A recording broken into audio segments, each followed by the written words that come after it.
विद्यार्थियों नमस्कार। मैं इनके यादव अपने ऑनलाइन प्लेटफॉर्म इनके एग्जाम पास पर आप सभी विद्यार्थियों का तहे दिल से हार्दिक स्वागत अभिनंदन करता हूं। और आज भूगोल की टेस्ट सीरीज नंबर 5 जो क्रम बदस्तूर जारी है उसको आगे बढ़ा रहे हैं और शुरू करते हैं आज का कक्षा कार्यक्रम। साथियों 101 नंबर क्वेश्चन के साथ मगन तटों का सर्वाधिक विस्तार किस महासागर में है। तो ये क्वेश्चन आपके स्क्रीन पर आ रहा है। यहाँ पर मगन तट के बारे में पूछा है। ऑप्शन देख लेते हैं, अटलांटिक महासागर, हिंद महासागर, प्रशांत और आर्कटिक। तो इसका राइट आंसर हो जाएगा सर्वाधिक मगन तट किस महासागर में पाए जाते हैं। तो सर्वाधिक मगन तट होते हैं अटलांटिक महासागर। तो राइट आंसर क्या हो जाएगा, अटलांटिक महासागर। अब हमें ये देखना है कि मगन तट की अगर हम बात करें, जहाँ तक सवाल है, तो यहाँ पर 8.5% मगन तट पाए जाते हैं। और इन मगन तटों का अगर हम ढाल देखें, ढाल तो 1 डिग्री से 3 डिग्री ये ढाल होता है। अब हम यहाँ पर ये देख लेते हैं कि मगन तट होते क्या है। अगर हम इन मगन तटों को देखें तो यहाँ पर आप देख पाएंगे कि जैसे ये हमारा एक परिक्षेत्र है और ये महासागर है, राइट। तो ये थल है और थल यानी महाद्वीपीय क्षेत्र और ये महासागर। जैसे जैसे अगर यहाँ पर बात करें, इधर से यहाँ समुद्र की ओर जाएंगे तो यहाँ पर जो ये वाला भाग आपको दिखाई दे रहा है ये कहलाता है मगन तट। और यहाँ इसे महाद्वीपीय शेल्फ भी कहते हैं, राइट। क्या कहते हैं, महाद्वीपीय शेल्फ भी कहते हैं, महाद्वीपीय शेल्फ। और दूसरी बात, ये जो भाग आपको दिख रहा है ये कहलाता है मगन ढाल, राइट। अब कुल महासागर के ये कितने प्रतिशत पाए जाते हैं, तो ये पाए जाते हैं, मगन तट पाए जाते हैं 8.5% और मगन ढाल पाए जाते हैं 8.6%। इसके बाद जो ये महासागर का ये ऊपर वाला भाग है जो हमें दिखाई दे रहा है, इसको हम कह रहे हैं समुद्र तल, ठीक है। और इसे नीचे यहाँ पर पूरा पानी भरा है। इसमें अगर हम ये पार्ट देखें तो ये जो क्षेत्र है ये कहलाता है महासागरीय मैदान, राइट, महासागरीय मैदान। और सर्वाधिक अगर कोई उच्चावच पाए जाते हैं समुद्र के अंदर तो वो महासागरीय मैदान पाए जाते हैं, ठीक है। तो एक चीज यहाँ पर ध्यान रखिए कि अगर आपने अभी क्वेश्चन देखा था, इस क्वेश्चन को भी सर्वाधिक मगन तट कहाँ पर है, अटलांटिक। इस मगन तट को हम लोग महाद्वीपीय शेल्फ भी कहते हैं। तो मगन तट का दूसरा नाम क्या आ जाएगा, महाद्वीपीय शेल्फ, राइट।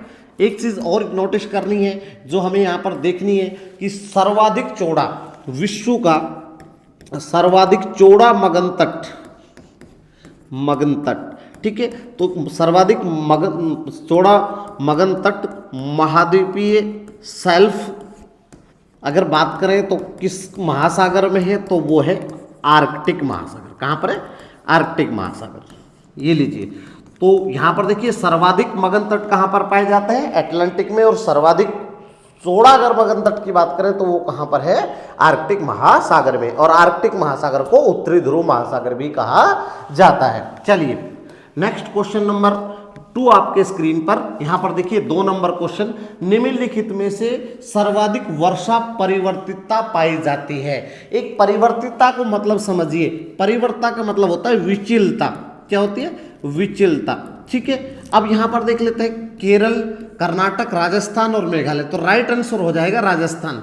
अब हम यहाँ पर देखते हैं कि सर विचलता क्या होती है। मैं आपको थोड़ा सा इसका समझा देता हूँ। मान लीजिए ये पार्ट है, यहाँ पर अगर हम देखें तो ये राजस्थान है और यहाँ पर केरल है। अब केरल है और दूसरी अगर बात करें तो यहाँ ये जो भाग देख रहे हैं वो कर्नाटक है। अगर इसको समझिए, विचलन परिवर्तितता कहाँ पाई जाती है, अक्सर ये क्वेश्चन आता है। केरल में मान लीजिए तो यहाँ पर 200 सेंटीमीटर बारिश होती है, कर्नाटक में 150 सेंटीमीटर होती है और राजस्थान की अगर बात करें तो यहाँ पर 50 सेंटीमीटर बारिश होती है। लमसम की बात करें, ये जो बारिश हुई ये हुई थी 2019 में, ठीक है। अब देखिए 2020 में क्या होता है, तो 2020 के अंदर यहाँ अगर हम देखें तो केरल के अंदर बारिश हुई 210 सेंटीमीटर। यहाँ पर देखिए कर्नाटक में बारिश हुई 170 सेंटीमीटर और राजस्थान में बारिश अगर हुई तो वो हुई 80 सेंटीमीटर। अब बताइए परिवर्तितता ज्यादा किस में है, डिफरेंशियल। यहाँ पर देखिए 200 से 210 केवल 10 का डिफरेंट है या 20 का, और यहाँ पर देखिए 30 का डिफरेंट है। अब कई बार क्या होता है, जैसे राजस्थान में वर्षा की मात्रा एकदम घटकर 20 सेंटीमीटर रह जाती है, यानी यहाँ परिवर्तन ज्यादा होगा। एक बार बहुत ज्यादा हो सकती है तो एक बार कम हो सकती है। लेकिन केरल, कर्नाटक और जैसे जैसे हम दक्षिण से उत्तर की ओर जाएंगे वैसे परिवर्तितता बढ़ती चली जाती है, परिवर्तितता में वृद्धि होती चली जाती है। तो राजस्थान में वर्षा की जो मात्रा है, ये इस बात को देखिए, वर्षा की मात्रा में परिवर्तितता हो रही है, क्वांटिटी, कितनी बारिश हो रही है, ठीक है। तो आप ये भी जानते हैं कि राजस्थान में अगर सबसे कम वर्षा की बात करें तो भारत में लद्दाख में होती है, ठीक है, सबसे कम वर्षा। तो ये क्वेश्चन अच्छा है, ये आरपीएससी ने इस क्वेश्चन को पूछा था। नेक्स्ट क्वेश्चन देख लीजिए, क्वेश्चन नंबर 103 आपके स्क्रीन पर आ रहा है। गारो, खासी, जयंतिया पहाड़िया संरचना के आधार पर निम्न में से किसका भाग है? पहले तो आप ये समझिए कि गारो, खासी, जयंतिया है कहां पर? गारो, खासी और जयंतिया, अगर इन पहाड़ियों की बात करें तो ये सभी पहाड़ी जो है वो जनजाति के नाम पर है, जनजातियों के नाम पर है। और गारो और खासी पहाड़ियां किस राज्य में है? तो मेघालय में, ठीक है।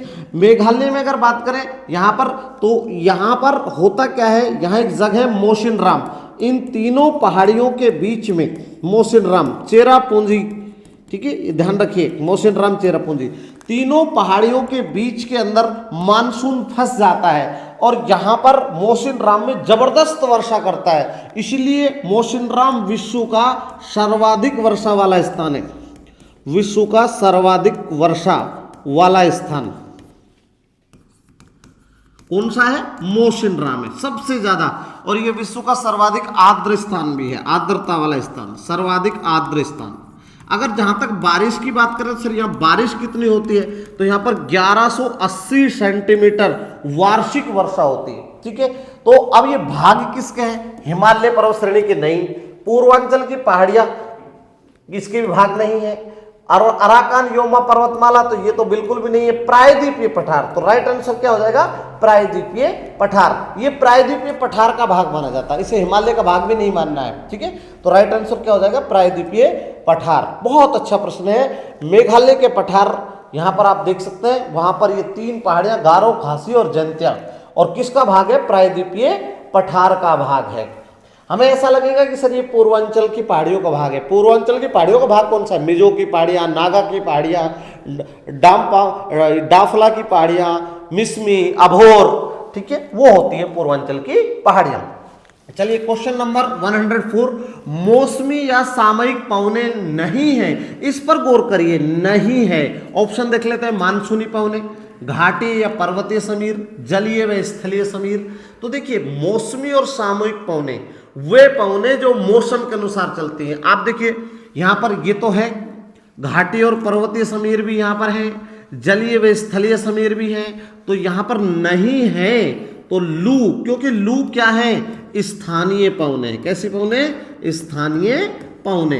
ये जैसे हमारे राजस्थान में चलती है, अगर हम इनको बात करें तो ये चलती कहाँ पर है? उत्तर पश्चिमी भारत, और उत्तर पश्चिमी भारत का मतलब कहाँ पर चलती है?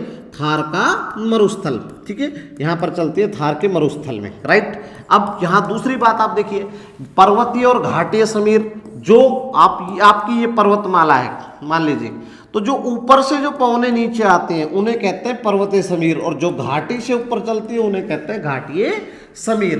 तो ये देखिए, ये तो जो ऊपर से पवने नीचे की ओर आ रही हैं, अगर इनको अगर आप देखेंगे तो ये कब चलेंगी? ये चलेंगी कब? ये चलेंगी रात को, ठीक है, ठीक है, और ये चलेंगी दिन को, ठीक है।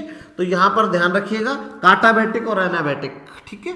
मानसूनी पवने जो मौसम के अनुसार बदल जाए उन्हें ही मानसूनी या समसामयिक पवने कहते हैं। चलिए नेक्स्ट क्वेश्चन नंबर 105, निम्नलिखित चोटियों विचार कीजिए, उपरोक्त में से सबसे पूर्व में स्थित है। आपको बताना है सबसे पूर्व में कौन सी है। ये लीजिए, इस प्रकार के क्वेश्चन को हल करते समय इस प्रकार का डायरेक्शन आप बना लीजिए, ईस्ट टू वेस्ट। ये हिमालयाज है, और हिमालयाज में अगर बात करें तो देखिए पहला ऑप्शन दिया है माउंट एवरेस्ट, और माउंट एवरेस्ट कहाँ पर है? नेपाल में।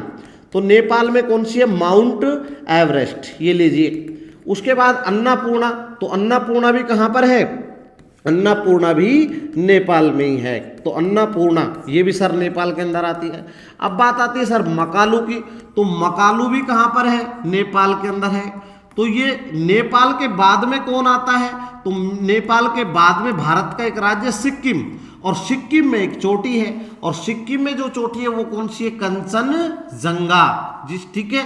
तो कंचनजंगा आप सब जानते हैं कि भारत की दूसरी और विश्व की तीसरी सबसे ऊंची चोटी और पूर्णतः भारत में स्थित भारत की सबसे ऊंची चोटी। तो राइट आंसर क्या हो जाएगा? राइट आंसर यहाँ पर जो आपको देखने को मिलेगा वो कंचनजंगा सिक्किम के अंदर है। ठीक है, तो विश्व की तीसरी सबसे ऊंची चोटी, भारत की दूसरी और पूर्णतः भारत में स्थित भारत की सबसे ऊंची चोटी। ये लीजिए 106 number question, cradle of China, चीन का पालना किस नदी घाटी का नाम है? तो देखिए सर यहाँ ऑप्शन देख लेते हैं, हांग हो, यांगटीसी क्यांग, नानकिन, वी हो। तो यहाँ राइट आंसर हो जाएगा क्या? हांग हो। क्या है? हांग हो। इस हांग हो को हम लोग पीली नदी भी कहते हैं। क्या कहते हैं? पीली नदी भी कहते हैं। ठीक है, तो बहुत अच्छा प्रश्न है। अगर हम इस प्रश्न को देखेंगे तो इंपॉर्टेंट प्रश्न भी है। हांग हो पीली नदी कहलाती है। और आपको ये भी पता होना चाहिए कि ये जो नदी है, ये हांगो नदी को ही हम लोग चीन का शोक भी कहते हैं। क्या कहते हैं? चीन का शोक कहते हैं। तो 3 प्रश्न, पीली नदी हांगो नदी को कहते हैं, इसे चीन का शोक भी कहते हैं। और ये भी इंपॉर्टेंट बात है, यहाँ पर यांगटीसी और यांगटीसी क्यांग का दूसरा नाम है शीक्यांग। और यहाँ पर शीक्यांग जो नदी है वो एशिया की सबसे लंबी नदी है।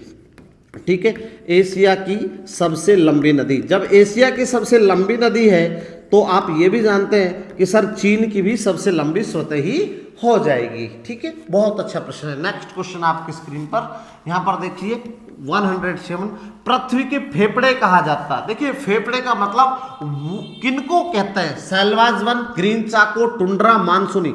तो राइट आंसर क्या हो जाएगा? सैलवाज वन। तो सैलवाज वन, ये जो सैलवाज वन है कहाँ पाए जाते हैं? सैलवाज वनों को हम लोग अमेजन वन भी कहते हैं। क्या कहते हैं? Amazon one. और जब अमेजन वन कहाँ पर है? दक्षिण अमेरिका। दक्षिण अमेरिका के यहाँ पर नदी बहती है। कौन सी नदी बहती है? अमेजन। आप जानते हैं अमेजन नदी। और अमेजन नदी के प्रवाह क्षेत्र में पाए जाते हैं वन।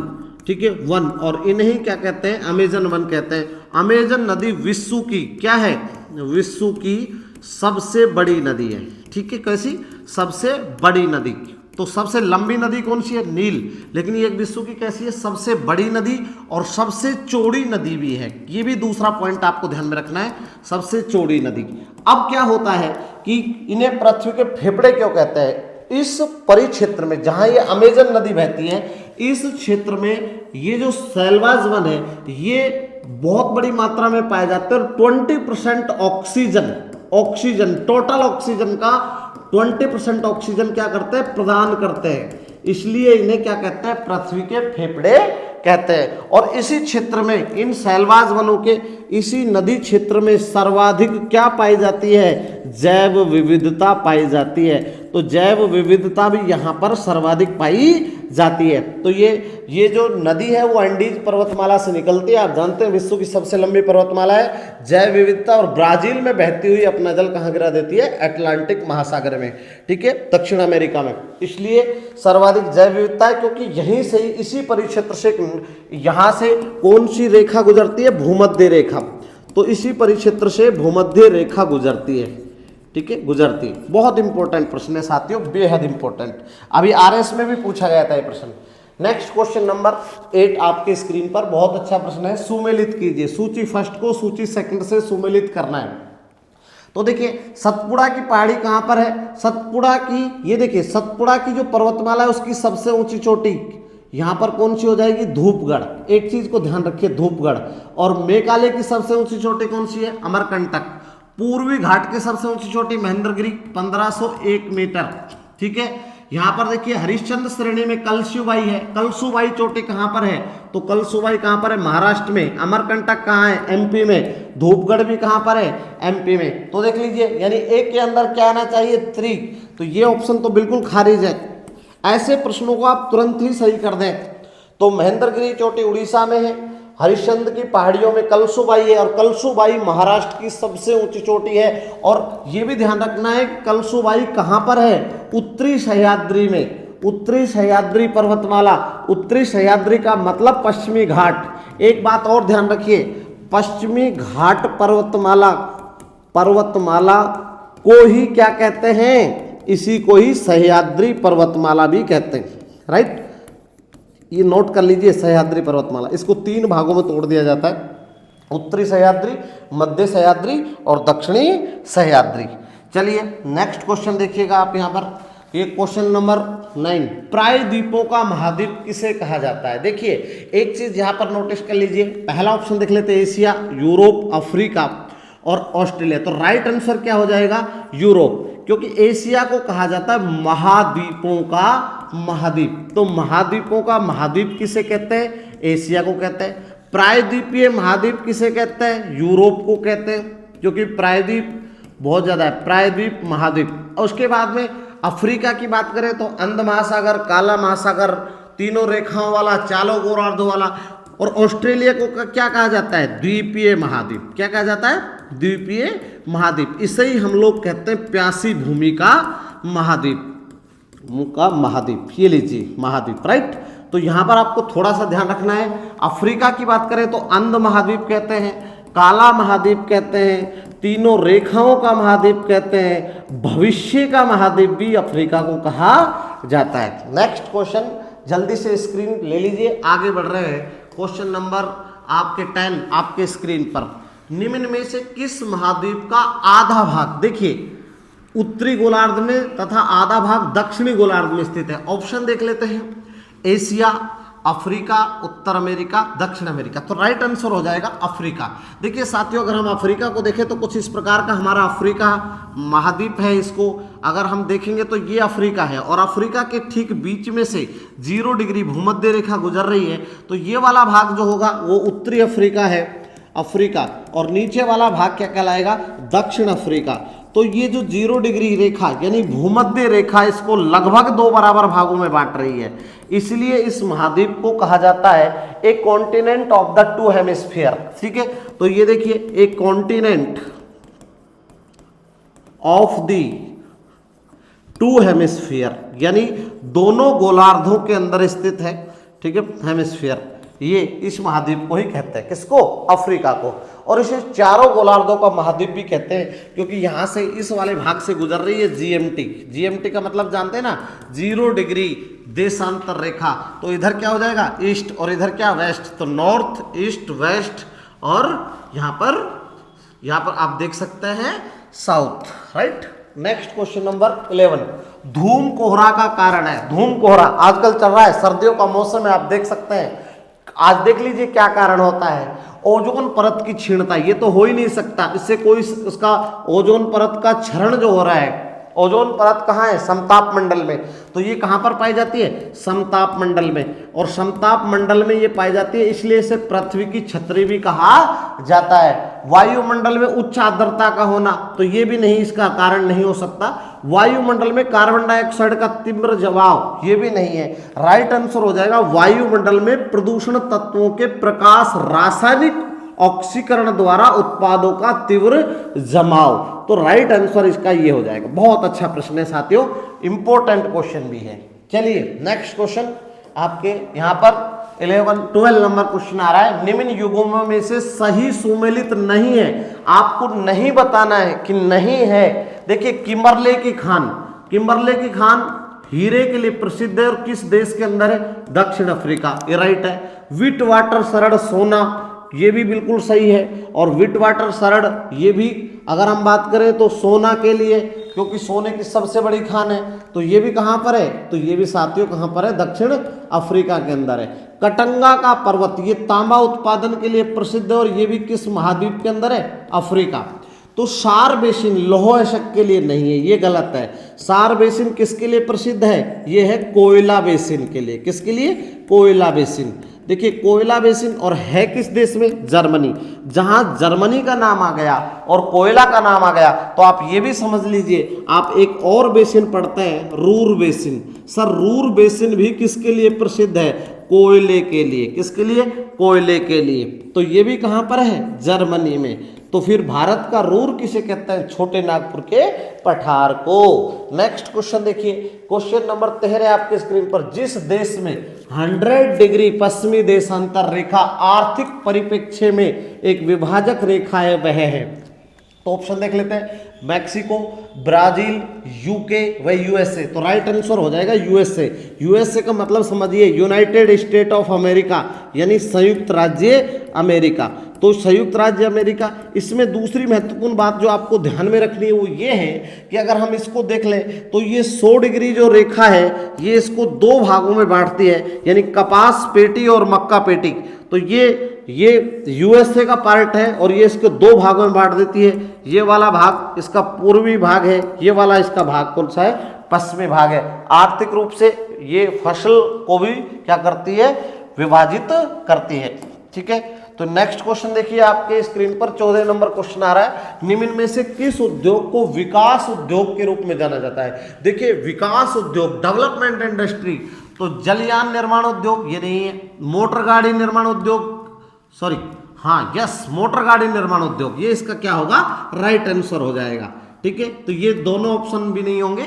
मोटर गाड़ी निर्माण उद्योग को ही विकास उद्योग के रूप में जाना जाता है। चलिए इस क्वेश्चन को एसएससी ने पुट आउट किया था सीजीएल के अंदर। नेक्स्ट क्वेश्चन देखिए यहाँ पर 15 नंबर, विश्व की सबसे लंबी स्थलीय सीमा किन दो देशों के मध्य स्थित है। बहुत अच्छा प्रश्न है, इंपॉर्टेंट प्रश्न भी है। अगर हम इसको देखेंगे तो दुनिया की सबसे लंबी, देखिए दुनिया की सबसे लंबी अगर बात करें, चीन व रूस, Bharat Pakistan, USA Canada, Kazakhstan व उज्बेकिस्तान। तो इसका राइट आंसर हो जाएगा संयुक्त राज्य अमेरिका और कनाडा के बीच में 8,893 किलोमीटर। ये दुनिया की सबसे लंबी क्या है, स्थलीय सीमा है, स्थलीय सीमा। दूसरी महत्वपूर्ण बात, अगर हम दूसरी सबसे लंबी स्थलीय सीमा की बात करें तो वो कजाकिस्तान व उज्बेकिस्तान के मध्य है, दूसरी सबसे लंबी स्थलीय सीमा। ये लीजिए कौन से देश बनाते हैं, तो वो बनाते हैं कौन से देश, कजाकिस्तान व उज्बेकिस्तान। तो आप इसको जल्दी से नोट भी कर सकते हैं। तो ये कितनी बनाते हैं, 6,846 किलोमीटर, और ये कितनी बनाते हैं, 8,893 किलोमीटर। अब यहाँ पर देखिए विश्व की सबसे लंबी तट रेखा, इस क्वेश्चन को भी आप देख लीजिएगा, लंबी तट रेखा बनाने वाला देश। तो बनाने वाला देश कौन सा होगा, तो बनाने वाला देश है कौन सा, कनाडा। ठीक है, तो इसका राइट आंसर क्या हो जाएगा, कनाडा हो जाएगा। बहुत अच्छा प्रश्न है, चलिए नोट डाउन कर लीजिए। और आपको ये भी पता होना चाहिए कि दुनिया में सर्वाधिक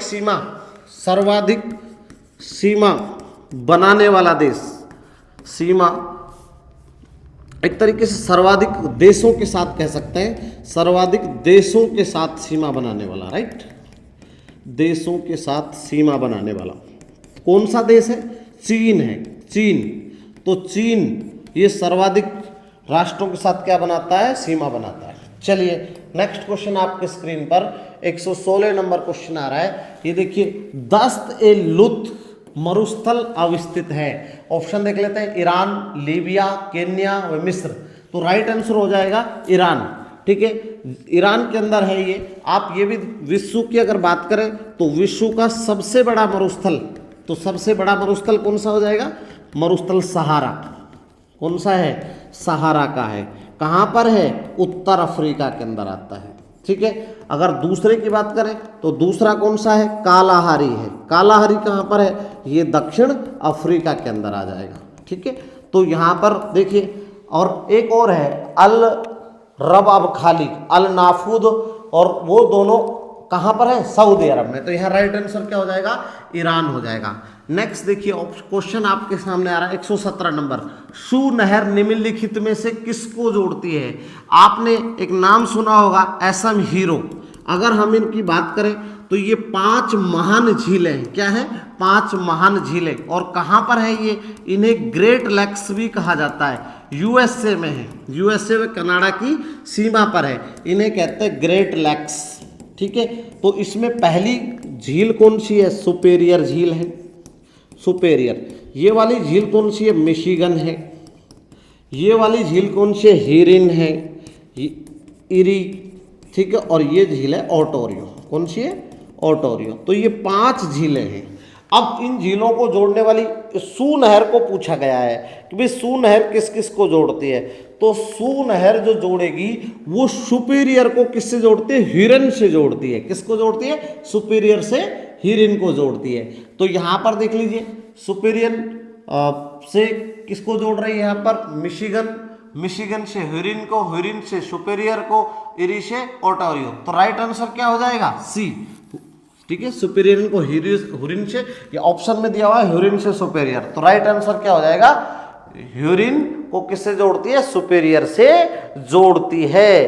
तो ये बड़ा इंपॉर्टेंट क्वेश्चन भी है, बहुत इंपॉर्टेंट है। ठीक है, अच्छा प्रश्न बनता है यहां से। चलिए नेक्स्ट क्वेश्चन देख लेते हैं आपके स्क्रीन पर 118 नंबर, कोप 23 यानी कॉन्फ्रेंस ऑफ पार्टी 23 यूएनएफसीसी द्वारा आयोजित हुआ था, कहां पर आयोजित हुआ था। तो देखिए अगर हम बात करें तो कोप यहां पर कहां पर हुआ था, पेरिस के अंदर हुआ था। कहां पर हुआ था, पेरिस के अंदर।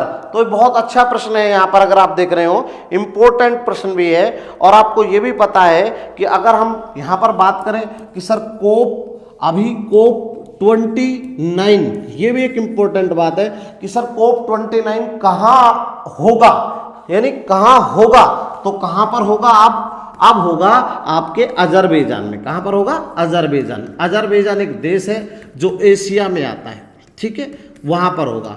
और कोप 28 की बात करें तो कोप 28 का आयोजन अभी पिछले ही कुछ समय हुआ था। ठीक है, तो कोप अगर 23 की बात करें तो पेरिस में हुआ। ठीक है, ये बड़ा इंपॉर्टेंट क्वेश्चन भी है, तो यहाँ पर आयोजित हुआ था। ठीक है, लेकिन ये आपको थोड़ा सा यहाँ पर ये ध्यान रखना है, इंपॉर्टेंट भी है, और ये अक्सर परीक्षा में यहाँ से क्वेश्चन आता रहता है। ठीक है, आगे बढ़ लेते हैं नेक्स्ट क्वेश्चन की ओर। आपके यहाँ पर ये लीजिए, निम्नलिखित में से कौन सा लोहा इस्पात उद्योग हिंदुस्तान, ठीक है, HSL लिमिटेड के शासित नहीं है, यानी हिंदुस्तान स्टील लिमिटेड के द्वारा कंट्रोलाइजेशन या फिर उसका रन नहीं किया जा रहा है। तो देखिए दुर्गापुर कहां पर है, पश्चिम बंगाल के अंदर। तो ये तो सीधे तौर पर HCL चलाती है, राउरकेला को भी चलाती है, भिलाई को चलाती है। कुल्टी पश्चिम बंगाल, इसको HCL नहीं चलाता, तो उसने नहीं पूछा है तो कुल्टी आ जाएगा। कुल्टी लौह इस्पात संयंत्र। अच्छा क्वेश्चन है, थोड़ा सा डीपली है लेकिन इंपॉर्टेंट क्वेश्चन है। ठीक है, अब यहां पर देख लीजिए जैव विविधता, नेक्स्ट क्वेश्चन, जैव विविधता हॉटस्पॉट सेकुलेट कारू अवस्थित है। बहुत अच्छा क्वेश्चन है, आरपीएससी ने भी पूछा, एक बार एसएससी पूछ चुकी है, और एक बार ये क्वेश्चन रेलवे ग्रुप डी के अंदर भी आ चुका है। तो सेकुलेट कारू अवस्थित है, एक ये जैव विविधता का बड़ा क्षेत्र है। कहां पर है, तो प्रशांत महासागर में नहीं, एशिया में ये भी नहीं होगा, सेंट्रल अमेरिका ये भी नहीं, अफ्रीका के अंदर आता है। नामीबिया, बोत्सवाना का नाम सुना होगा आपने, तो अफ्रीका, और अफ्रीका के भी किसकी कहां की बात कर लें, तो दक्षिण अफ्रीका क्षेत्र की बात कर लें, दक्षिण अफ्रीका क्षेत्र के अंदर आता है। ठीक है, सेकुलेट कारू, ये जैव विविधता हॉटस्पॉट है। हॉटस्पॉट का मतलब तप्त स्थल होते हैं। नेक्स्ट क्वेश्चन देखिए, क्वेश्चन नंबर 21, रूर औद्योगिक प्रदेश अवस्थित है। तो ये तो सिंपल सी क्वेश्चन है, जर्मनी के अंदर है, और रूर ये कोयले के लिए प्रसिद्ध भी है। और हम पहले भी आपसे, अभी थोड़ी देर पहले भी मैं चर्चा कर रहा था कि कोयले के लिए प्रसिद्ध है। तो एक क्वेश्चन बन जाता है, भारत का रूर किसे कहते हैं, क्योंकि कोयले का डिपोजिशन पाया जाता है। और भारत का रूर किसे कहा जाता है, छोटे नागपुर के पठार को। तो छोटा नागपुर का पठार क्या कहलाता है, रूर कहलाता है। ये लीजिए, छोटा नागपुर का पठार क्या कहलाता है, रूर। यस, नेक्स्ट क्वेश्चन देखिए यहाँ पर, क्वेश्चन नंबर 122, नेपाल हिमालय किसके मध्य स्थित है। तो नेपाल हिमालय की बात कर लें तो यहाँ पर अगर हम देख लें तो ये आप इसको सिंपली तौर पर याद रख सकते हैं, इस तरीके से आप इसको याद रख सकते हैं। ये नदी कौन सी है, सिंधु के बाद में ये नदी कौन सी है, सतलज। ये नदी है काली, और काली का दूसरा नाम क्या है, शारदा। और यहाँ पर इसका नाम क्या है, तिस्ता। तो और तिस्ता किसकी सहायक नदी है, ब्रह्मपुत्र की। और ब्रह्मपुत्र का नाम दूसरा क्या है, सांगपो, यानी इसको हम दिहांग या दिबांग भी कह सकते हैं। अब देखिए ये 560 किलोमीटर, 520 भी लिखती है कई किताबें, ये 320 किलोमीटर, ये 800 किलोमीटर, और ये कितना है, 720 किलोमीटर। तो ये वाला जो हिमालय आप देख रहे हैं, ये वाला भाग, ये कौन सा है? असम हिमालय, ये तो असम हिमालय हो गया। ये कौन सा हिमालय होगा? नेपाल हिमालय। तो क्वेश्चन आपका यही है, नेपाल हिमालय, तो उत्तर भी आ गया होगा। ये कौन सा हिमालय है? कुमाऊं हिमालय। तो और ये कौन सा हिमालय है? जम्मू कश्मीर कह सकते हैं, या फिर इसको हम पंजाब हिमालय कह सकते हैं, या फिर सिंधु सतलज हिमालय भी कह सकते हैं। तो पंजाब हिमालय। ये कौन सा हिमालय हुआ? कुमाऊं हिमालय हो गया, राइट। और ये वाला कौन सा? नेपाल। तो नेपाल किसके बीच में आया? काली और तिस्ता। तो ये राइट आंसर हो जाएगा क्या? सी इसका राइट आंसर हो जाएगा। तो सबसे एड़ा है, लेकिन सबसे ऊंचा भी यही है, सबसे लंबा भी यही है, ठीक है। बहुत अच्छा प्रश्न है, अक्सर आजकल ये क्वेश्चन ट्रेंड कर रहा है। चलिए आगे बढ़ रहे हैं, स्क्रीनशॉट ले लीजिए। नेक्स्ट क्वेश्चन, कौन सा तट भारत के पश्चिमी तट का भाग नहीं है? आप सब जानते हैं कि ये प्रायद्वीपीय भारत है। इधर जो तट है वो पश्चिमी घाट, पश्चिमी तट है, ठीक है, पश्चिमी तट। और ये कौन सा है? पूर्वी तट है। कौन सा है? पूर्वी तट। अब देख लेते हैं, ये वाला भाग है, ये कहलाता है कोरोमंडल तट। क्या कहलाता है? कोरोमंडल। तो ये वाला भाग कहलाता है कोरोमंडल तट, ठीक है। तो ये कोरोमंडल तट है, इस वाले पार्ट को कहते हैं कोरोमंडल तट, ठीक है। इसके बाद में अगर यहां पर देखें तो ये वाला तट कहलाता है मालाबार तट। कौन सा कहलाता है? मालाबार, ठीक है। इसमें देखिए ऊपर हम गुजरात में देखें तो यहां पर गुजरात का जो तट है वो कहलाता है काठियावाड़। तो ये तो हो ही नहीं सकता क्योंकि पश्चिमी तट का भाग है। और महाराष्ट्र का जो तटीय क्षेत्र है वो कहलाता है कोंकण तट। क्या कहलाता है? कोंकण तट। तो कोंकण तट पश्चिमी तटीय क्षेत्र है, काठियावाड़ भी पश्चिमी है, मालाबार भी।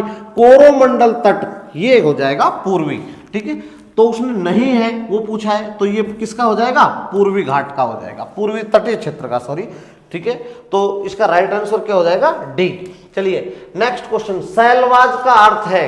तो अभी थोड़ी देर पहले भी हम कह रहे थे शैलवाज और शोला वन एक ही होते हैं, सघन भूमध्य रेखीय वन या वर्षा वन। इन्हें हम अभी थोड़ी देर पहले कह रहे थे, क्या कह रहे थे इन्हें? पृथ्वी के फेफड़े। तो फेफड़े, तो राइट आंसर यही है, फेफड़े। इन्हें हम कह रहे थे शोला वन, और इन्हें हम आपसे कह रहे थे अमेजन वन। क्या कह रहे थे? Amazon one. ये लीजिए नेक्स्ट क्वेश्चन आपके स्क्रीन पर, क्वेश्चन नंबर 25, आज का अंतिम क्वेश्चन।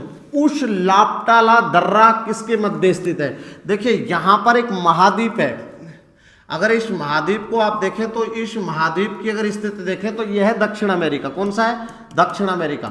और दक्षिण अमेरिका के अंदर एक पर्वतमाला, बहुत लंबी पर्वतमाला है ये वाली, इसका नाम है एंडीज पर्वतमाला, ठीक है। एंडीज पर्वतमाला है। तो यहाँ पर एक देश है, इस देश का नाम है चिली, और चिली के ऊपर ये नाम देश है पेरू, और इधर एक देश है अर्जेंटीना। कौन सा है? अर्जेंटीना।